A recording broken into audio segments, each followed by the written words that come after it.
Hey there, hope everybody's doing fantastic. It is nearing the end of October, and so I wanted to do a little October wrap up. There's a couple books that I'm not done with that I will be done with by the end of October. And there's also a couple books from classes that I really don't feel like reviewing just because I didn't have a ton of interest in them. So I think I'm just going to do the 2 Nabokov books I've read this month and then kind of finish everything out in a week or so and then put this video up. But I do have a lot of cool stuff going on, so obviously I'll talk about the Nabokov books, but I have a lot of short story collections I've been reading. I did end up picking up my own copy of Hue and Cry by James Allen McPherson. This forward's by Edward P. Jones, which is cool. One of my, maybe my favorite writer. And so I definitely want to get through that. Some of the stuff I've been reading, obviously I mentioned in the last video, which was kind of all the short stories I've been reading. I think that's mainly what I've been doing this month. I have also been doing a lot of writing, so these are all books that my professor gave me, the same guy I mentioned. This is called The Invisible Enemy, Alcoholism and the Modern Short Story. The story I'm working on right now deals a lot with this issue, and so it's cool to kind of see how it's represented in literature. There's a lot of stories in here. They've all been very good so far. My favorite one, which I've read a while ago, is Where I'm Calling From by Raymond Carver. That's towards the end of Carver's life when he was separated from the editor Gordon Lish, who is kind of responsible for the heavily stripped down nature of a lot of Carver stories. And I'll probably do a singular video on Carver and the difference between that collection with his later collection. So this is one of his last collections, Cathedral, really great. And then this is Where I'm Calling From, which is that story I just mentioned. And then this has some unedited first drafts of what ended up going in, what we talk about when we talk about love. It's just really fascinating to see the difference that Gordon Lish was making in Carver's writing and why he felt the need to step away from that specific editor. So yeah, I'll probably do my own video on that. I don't know why I really went off on that tangent, but I guess I'm just trying to say like what I'm going to be reading soon. I kind of want to do like a Halloween little fun read. We Have Always Lived in the Castle by Shirley Jackson, as well as this kind of like old portable Henry James. So The Turn of the Screw is kind of a gothic novella that's in this collection. So I'll probably read one of those for Halloween, make like a little fun video. And then I'm also reading Intermezzo, and I'm thinking of actually starting like a full vlog for that, so I'll do it in different chunks, and I'm going to start that like today right after I finish up this little section of this video. But anyway, major tangents, no reason for that. I have more that I could get into, but kind of pointless. So the 2 Nabokov novels that I've read this month are Despair and Invitation to a Beheading. So if you watched my first ever video, I kind of glossed over Invitation to a Beheading. I've read it before. I actually have like 20 pages left right now, but I feel like I can talk about it because I know what happens, I know the ending, and I really definitely have a different perspective reading it a second time around than I did the first. But Despair was really fascinating. I don't think either of these books are better than Illusion Defense, so if you're going to read one of the books that I've talked about, Illusion Defense is definitely the one to go for. But I am expecting Lolita, Penin, Pale Fire to all be kind of a step up. So while I can't recommend those, I mean, those are obviously better known works of his. But this is absolutely nuts. So the thing with his novels is they're all just a very specific, detailed project, something he's dealing with, like an issue he really wants to address, something that's going on in his head. And this one seems to be the idea of art, what it means to be an art. Actually, that's completely wrong. Invitation to Beheading is more that. This does center a lot around this guy Herman, who's a completely unreliable narrator. You can't trust anything he says. There are parts of this where he makes it clear, like the pines so gently, snow lay about with bald patches of soil showing black. What nonsense! How could there be snow in June? Ought to be crossed out were it not wicked to erase. For the real author is not I, but my impatient memory. So he's recalling snow in June, which wasn't there, saying it probably wasn't there. Before this, he says he has a photographic memory. Now he's saying his memory is impatient and poor. He says things like, speaking of literature, there's not a thing about it that I do not know. It has always been quite a hobby of mine. As a child, I composed verse and elaborate stories. Basically, this guy's a nutcase. He's a complete narcissist. And you're hearing everything from his perspective. So the way his wife views him, the way that the man, the actual artist, who his wife is cheating on him with, his name is Ardalian, so the way Ardalian views him, the way everyone views him is completely skewed, and you don't really get it until the end. So things basically go, this is not really a spoiler, but things go nuts, like very, very poor. And he still can't admit that his plan has been foiled. But essentially, that's all whatever. The basics of the novel is he meets a man named Felix who he thinks looks exactly like him. And he's a narcissist. He wants control and power over everyone. He essentially develops this scheme to ensure his life, kill Felix, and then get that money so he can continue to exert the power he has over both Lydia, his wife, and Ardalian, because he's the one with money. But he decides to paint this as an act of art, as something he's doing out of passion for both writing, as he's writing about it, as well as like the scene itself. It's very fascinating, but there's a lot of details in here that are just, I mean, when I said I could make a vlog about every Nabokov book, I really could, and there's so many things to talk about here.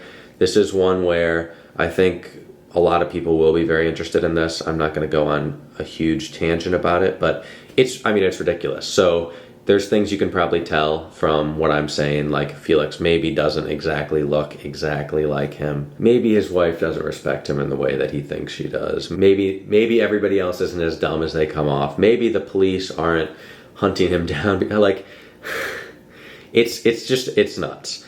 And it's really cool to read, and even cooler to have lectures on.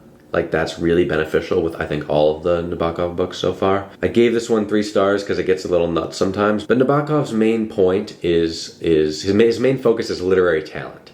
Does this man who can write well have literary talent? No, because he's not aware of the world. He's not conscious of, he's a narcissist. He's too full of himself. Essentially, and I'm finding this hard to articulate, but there's a statement being made about what it actually takes to be an author. And it's not just about pleasure. It's not just about bringing the reader pleasure.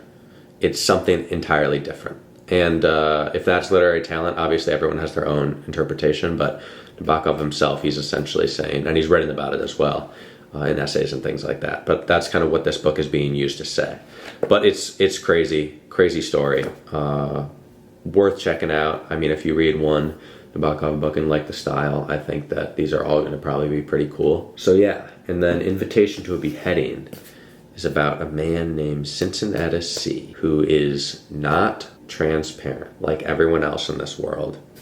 And he's going to be executed for that. And so pretty much all of this takes place. One of my buddies actually brought up a great point. He was like, man, this would be like a better play than it would be a book. Like, it all takes place in one room. There's a scene where, you know, he gets a visit from his wife as he's awaiting his death, and his wife comes, but with all her family. They all bring in their furniture from home, and they all sit down and basically talk with each other, ignore him, take all their furniture out and leave. And it's like, man, that just feels like it could be in a play. But anyway, this is a fever dream book. You feel like you're in a fever dream. I always thought the writing wasn't that strong here, and my teacher has basically said the translation is poor. So it's the first novel he translated after Lolita gave him the ability to translate all the Russian works after he gained this huge following. And it was translated in a rush, and it was translated by his young son, who didn't have exactly the same experiences with struggle, living in places where you weren't welcome, let's say, as Nabokov himself. His son was like at Harvard studying law or something like that. Like, the perspective is a little off, and I don't think there's certain things like Cincinnatus' name, certain other words that are used that aren't exactly right, as well as just some aspects of the story that I don't think are fleshed out as well as they could be in terms of the prose itself.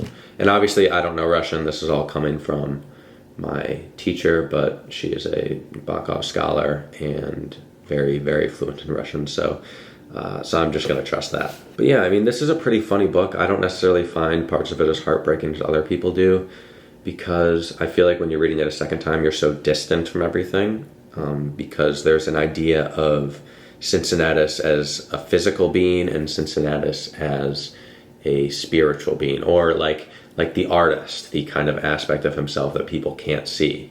And so you almost kind of can tell that he's separated from all of this when you're reading it a second time. I mean, it just, again, it feels like a fever dream. There's 3 guys, Rodion, Rodrig, and what's the third one's name? It starts with an R as well. And they're like the jailer, and they all work in the jail. and they all kind of are one person, and it's like, what's going on there? There's a man that comes in and lives right next to Cincinnatus as a fellow prisoner, but is treated exceptionally well compared to him. And so there's all these things that are providing him hope, whether it's the daughter of one of the jailers, Emmy, who keeps coming in with like these plans for how she's going to help him escape, whether it's kind of tapping, like he can hear someone digging in the wall. And at the end of the day, he just can't let himself get hopeful. He's basically being killed for nothing. Nobody cares. His wife is a serial cheater. Everything in the world is a little off kilter, off center. The books are all biographies of oak trees. It's just a completely different world, and it's essentially as if all the human aspects, at one point Cincinnatus says, I'm the only person alive, I'm the only real person here.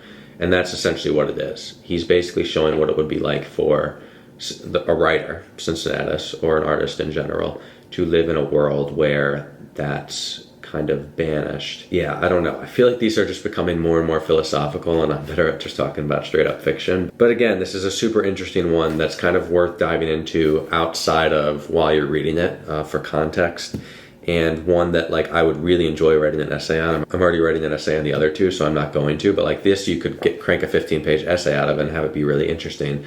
But again, the book itself is not the most enjoyable for me. So there's kind of like, I love the lectures on the book and I love certain parts of it, but then there's parts of it where you read 5 pages and you're like, okay, what was that? So I've enjoyed this class a lot. I'm excited to see what we get to next, the next 3 books as well. But these are the 2 we read this month, and I'll be back soon with the short stories of Nikolai Gogol, as well as probably a few other short story collections. Maybe this is the one I'll get to. This is Andre Dubus. I talked about him a little bit. This is a novella and 7 short stories from a small press. These aren't printed anymore, I don't believe. But these stories are he just is a really dark and lonely and spares nothing writer, and really builds up tension in a way that I'm trying to learn how to do in my writing. So maybe these will be the other book or the other collection that I read this month. But other than that, I will see you guys soon. I hope that my descriptions of these 2 books weren't too all over the place. But yeah, appreciate everybody watching so far, and I'll be back with more. Hey everyone, just wanted to hop back on here for a couple of reasons. Firstly, or most importantly, to talk about some of the author talks I was able to go to this weekend at the Wisconsin Book Festival, which was really cool. Kind of talk about my experience with that and why I think they're so beneficial and worth going to, and keeping tabs on. And then I also just finished Invitation to a Beheading. I did have a couple new thoughts, even though I had read it already and thought that my ideas were kind of fully formed on the book.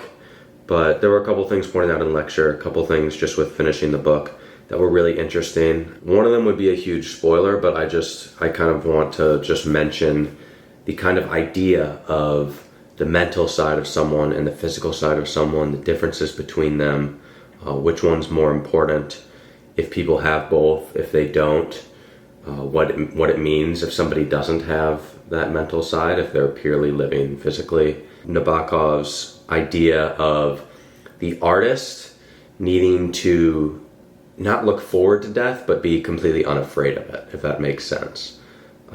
The artist, or writer, I guess he's saying, should be able to almost embrace death as like a good thing and use it throughout their work. Yeah, I don't know, it's a really complex idea, and if anyone's read this book and has thoughts on that, that'd be interesting. I tend to like stray from the really hardcore ideas, which is like in Letters to a Young Poet, where the statement is like, if you want to be a writer, like you have to have the mindset that like if you weren't able to write, you would have to die. And I just think that like could discourage some people from attempting something. I do think that the very best writers do kind of attain that level of creativity, where both Nabokov and Rilke touch on, but it's just, I'm careful with those, navigating those like blanket statements. But I think Nabokov explores it in a much more, right? He's not making a statement, he's kind of exploring this idea of a human who's sentenced to death for basically existing, for who he is as a person. And he's not conforming, which he really isn't able to conform. And he's basically being banished. So there's so much interesting history behind this book in terms of why he named the crime the way he did, what that has to do with like immigration laws for the U.S., how people are able to kick different people out of their countries and things like that. So maybe I'll talk about that a little more later. But I just think these ideas are so cool, and my opinion hasn't really changed on the writing of the book, because I still think it just isn't where it could be. And obviously I'm taking people's word for it that it's kind of the translation. And I fully believe that, because I feel like his writing is much stronger in other parts. And the best parts of this, fever dream. The worst parts, don't know what I'm reading. And so I just think that it's a tricky thing, but the ideas are really cool. And so it's worth reading almost like philosophically, if that makes sense. I don't know. But yeah, anyway, so that's Invitation to a Beheading. And I'm finishing up a bunch of the Gogol short stories right now. I won't have read the full book, but we're reading a bunch of different things, and The Nose is just so good. I mean, I kind of knew that was going to be the best one. Everybody talks about it, but yeah, it's wonderful. And then author talks. So a ton of people were able to come into town for the Madison Book Festival, which was awesome. I always look forward to the events here. Seeing Immortals last year, that's kind of when I started my channel. And so occasionally you get those big names, Immortals, Tommy Orange, people who kind of come in for solo events, but the festival has like a ton of people. And so I think I probably would have gone to more if it wasn't family weekend, if my parents weren't up in town.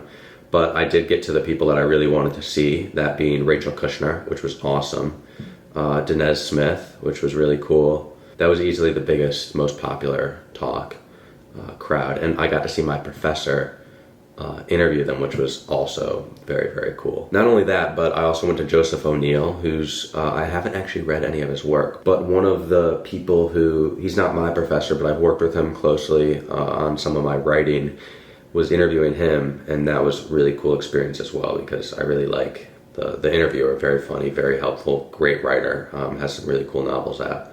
But also Joseph O'Neill was really cool too, and he doesn't do very many events, and so I think just the fact that like it was one of 3 events he's doing for this book that's already up for all kinds of awards was really cool. So I guess I'll start with Kushner. So Kushner was talking about her newest novel, Creation Lake, and I had read, one of the people I keep tabs on their reviews is Brandon Taylor, and Brandon Taylor does a lot of great reviews, and he just destroyed the Rachel Kushner novel, Creation Lake, kind of basically asking like, what's the point? There was no point to writing this book. And I thought it was a little over the top, but also he definitely reads a certain way and looks for books a certain way. So I think that going to this talk was kind of I wanted to hear her side of things and like whether I should really read this or not. I haven't read The Flamethrowers, which is her biggest novel, so I did pick that one up. I mean, this is very well reviewed, and I'm definitely going to want to read this one first. But after hearing her talk, I really do want to read Creation Lake as well. It was just so interesting to hear someone's thoughts on the book, understand the amount of work that went into this thing. I mean, writing is not easy. Writing a novel isn't easy. Writing however many novels she's written is certainly not easy. And for her to basically spend, she said 3.5 years on this novel, only to come up with the first line of it in the perspective that she actually wrote it in after those 3.5 years, and then wrote the whole thing in 1.5 years, which is quite short, but still to work for 3.5 years and not get anything out of those. I mean, you get something out, but nothing that showed up in the final product. Writing is such an interesting thing, and I find it fascinating to hear these people talk. If you've watched some of my videos before, you know that at least in the Normal People by Sally Rooney video, I mention the idea of author talks and how interesting it is when she explores that and kind of makes a blanket, she, not her, but one of her characters makes a blanket statement about the kind of people who attend author talks. And it's not something I can say I completely disagree with all the time, but I also think that like it's such a cool experience, and if you're into books, which I assume you are, if you're watching these videos, I think it's totally worth going to. And it's just so cool, even stuff you're not, like I'm not a poet by any means, but I do read poetry. I'd read, from Dinez Smith, I'd read this book, Don't Call Us Dead, this collection, and then I was able to get this. They actually had free copies signed of their newest collection, Bluff, which is really cool. There's a lot of times there's like donors for these kind of events, and they have books that they give away. You can buy books, you can meet authors, get stuff signed, and I think it's a really cool way to not only support certain things, like in this instance the Madison Public Library, but also your public library wherever you are. Certain like humanities organizations, the Chicago Humanities Festival is great. My dad goes to kind of all of those. I would if I was in town. He just saw Ta-Nehisi Coates there, I think. Richard Powers. So there's a lot of cool people doing these kinds of things, and it's great to support them. Obviously, with like the bigger like Rachel Kushner isn't scrapping to sell books, but there are really interesting people that do need that support, and it's really cool if you're able to invest yourself into a book by almost kind of feeling like you know the person, you know the work, even before you read it or after you read it. It's also really interesting too. So yeah, I just thought that was cool. I did get Joseph O'Neill's novel, was able to talk to him. My dad has it right now because he's going to read that first. He also has Creation Lake. But yeah, these two are great. I'm definitely gonna read them. It was really, with Dennis Smith, it was just so cool to hear them read the poetry out loud, because I try to stay away from saying too much about poetry because I'm no expert. I guess I'm not an expert in fiction either, but being able to, some of the formats of these poems, which is wilder than what they've done in the past, I think. Okay, well, like this is wild, like Q&R code, I don't actually know where that goes to. I should probably look that up. But some of this stuff where, you know, you're like what's going on here, right? And to hear them read some of it is really cool, especially when you might not know how to take in the poem exactly, which there is no right way to do it, obviously. But it almost feels more like art, like you're going to a museum and looking at paintings than reading. And so to hear them read their work was really cool. And yeah, I thought that was awesome. So I guess the point of this kind of part of the video was, one, for me to babble more, because I just like to do that, but also just to say, go to author talks. They're so cool. Get out, meet authors. I think it's a really cool thing to do, and I think it's a really great thing to support if you can. And I think literature is just so undervalued right now, and so connecting with it in any way possible is just really, really valuable. But yeah, I guess that's all I have to say on that. Just wanted to come in here quick. I've actually got a lot going on this week. Right after this, before my next class, I've got to work on the short story I'm writing. I have a 12-page paper to write that I still haven't done yet, due in a little less than a week. So we'll see how that goes. And then I will be back before the end of October to talk about the rest of these stories. So yeah. Alright, hey everyone, I would just want to finish off the last part of this video where I'm going to talk about the collected tales of Nikolai Gogol. I did not have a chance to finish the Andre Dubus stories. I've only read 2 so far, actually. I've been caught off guard just because I have had to read, I'm like halfway through Panine at this point, by Nabokov. I have to start Crime and Punishment tomorrow, read all of part 1, which is like 100 pages. And I've been doing some of my Gwendolyn Brooks readings as well. So yeah, I'm just going to talk about the Gogol stories. I read about the kind of the back half of this collection, which is like 400 pages total, but there's a million stories, but I read like 8, something like that. I didn't want this video to be too long, so I wasn't really sure which ones to talk about specifically or even how to talk about them. But yesterday I was at a coffee shop here and writing an essay on The Illusion Defense by Nabokov. And I had the book out, and there was an old man next to me, and he was reading Crime and Punishment. And he just asked me about what I was reading. We talked a little bit about Russian lit, and he brought up Gogol. And we just started talking about the overcoat and the nose, which was quite funny, because I was like, I literally am going to film a video on this tomorrow. So I thought that was really funny and cool, and just another reminder of how connecting literature can be sometimes. But yeah, so I think the nose was my favorite. He really liked the overcoat. Those are definitely the best 2. I've kind of heard that. A lot of times when I read a general story collection by whoever, there's always some like favorites. But oftentimes those aren't always like actually the best stories in my opinion. But these for sure, overcoat, nose, those are the 2 ones you want to check out. The overcoat feels more like I was actually just reading a thing by Nabokov, where he was talking about this, and he basically said, you know, Gogol's The Overcoat is one of the greatest stories ever, and the nose is rubbish, or whatever word he used, because he didn't like how, he thought there was no real point to it being written. But I think the nose is one of the more engaging stories I've read, especially for like a 30-page story written in, you know, this style, where a lot of the time nothing is actually happening. But Nabokov seems to be falling into kind of a trap with that, because Gogol kind of says the same thing. He says, only now on overall reflection, we can see that there is much of the implausible in it, talking about the tale. And at the very end he says, but what is strangest, what is most incomprehensible of all is not the story, but how authors can choose such subjects. I confess that is utterly inconceivable. It is simply, no, I utterly fail to understand. In the first place, there is decidedly no benefit to the fatherland. In the second place, there is also no benefit. I simply do not know what it... And yet, for all that, though it is certainly possible to allow for one thing, and another, and a third perhaps even. And then, too, are there not incongruities everywhere? And yet, once you reflect on it, there really is something to all this. Say what you like, but such incidents do happen in the world. Rarely, but they do happen.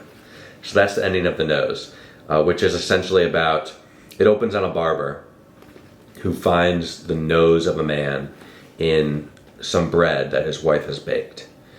And he recognizes the nose because he shaves the man, and he's put shaving cream on his nose for some reason. And somehow he thinks he must have shaved the nose off the day before. It doesn't really make any sense what he is believing in the moment, but he's essentially just trying to get rid of it. And then the man who actually lost the nose, who no longer has his nose, is bewildered, doesn't know what to do. He's not exactly the best person. He's also slightly higher up in rank. And so the nose kind of strips him naked of all these things. And the funniest part, which I wouldn't have thought to bring up, but the guy at the coffee shop yesterday said this, talking about he sees the nose. This is completely unexplained, but the man sees his nose, knows it's his nose, but he's wearing an overcoat, and the overcoat is like 5 ranks above whatever rank he is. And so that was hilarious and very funny that like you judge who someone is by which coat they wear, how nice it is, how expensive it might be. And then kind of Gogol touching on how people can fake their rank by certain mustaches. There's a story here called Nevsky Prospect where you can tell by how well done someone's mustache is what rank they are. And that doesn't actually make any sense because anybody could have a certain sort of facial hair. So a lot of these have to do with class, kind of the ridiculous and absurdity of the society he's observing in the moment. That certainly seems to be kind of what The Nose is touching on. It's a crazy, crazy story, but it's very well written, very engaging. And the man who loses his nose, Kovalev, I'm probably saying that wrong, is really just having to reckon with himself as he tries to find, made his way through a row of old beggar women with bandaged faces and 2 openings for the eyes at whom he had laughed so much before. So it touches on a lot of the ways a lot of who he was before losing this nose. I don't know. It's a very difficult story to talk about, and I don't want to spend too much time on this. But yeah, so The Diary of a Madman was even more absurd. I couldn't. That was too much for me. And then The Overcoat is pretty fascinating. I mean, the way that Gogol takes control of the story back from the narrator, who is him, but separate. At one point, he introduces the man, Akakievich. I'm saying that wrong for sure. But then he says, the reader will perhaps find that somewhat strange and far-fetched. But he can be assured that it was not fetched at all, but that such circumstances occurred of themselves as made it quite impossible to give him any other name, and here is precisely how it came about. And then he goes on to explain this whole story. I don't know, it's very funny. Yeah, as the child was being baptized, he cried and made such a face as if he anticipated that he would be a titular counselor. So essentially this is the story of a man who has done nothing but work his whole life. It hasn't even advanced him in the way that it seems to advance everyone else. And how he is able to get a new overcoat, what the kind of money it takes, the saving it takes, the way that he's scrapping on meals and certain things like that. The way that when he has certain issues with this overcoat, he has to talk to people higher up than him. That's another funny thing, the way Gogol touches on that. Akakievich decided to go to the important person. What precisely the post of this important person was, and in what it consisted, remains unknown. It should be realized that this certain important person had become an important person only recently, until then had been an unimportant person. However, his position even now was not considered important in comparison with other, still more important ones, but there will always be found a circle of people for whom something unimportant in the eyes of others is already important. So his writing is great. I mean, I need to read more of his stuff. I probably will return to this book once I have time, especially some of the earlier stuff. I've heard good things about this story. I don't know, V-I-Y, I don't actually know how you say that. But yeah, I mean, this is really good. I would really recommend those two stories, The Overcoat and the Nose. And yeah, this is kind of why I take the class, getting to read things that I might not otherwise get around to, and I just had never gotten to Gogol yet. I mean, I probably would have, but again, like Crime and Punishment, it's just tough to set aside time for some of these bigger works. And now, when classes basically say you have to read 100 pages of these in a day or two, you got to do it. And so, yeah, I don't know. It's just, I'm excited to get to the rest of these books. I'm excited to do some more writing tomorrow, Sunday, when hopefully I'll get this video up. I know this was a little short, but I'm going to the football game tonight, and so just figured I'd do this real quick so I can get the video out on Sunday. And I'm also looking forward to having breaks soon so I can read some of the books that, I select and talk about those. But yeah, I would just really like to thank everybody for watching, as always. I hope you guys enjoyed the video. I know people tend to like these book wrap-ups more than like the short story videos and stuff, but I do really like to do both, so I probably will keep doing both. But yeah, I'll have some more videos soon. The intermezzo one, which, man, I need to read some more of that tonight. And it's great so far. And as I continue revising the short stories I'm working on, hopefully I will talk a little bit about my writing soon. And lastly, for anybody who does like the short story videos, I read a short story this week called Abel Baker, Charlie Dog by Stephanie Vaughn, and it is out of this world incredible. So if you have a chance, check that one out, and let me know what you think in the comments.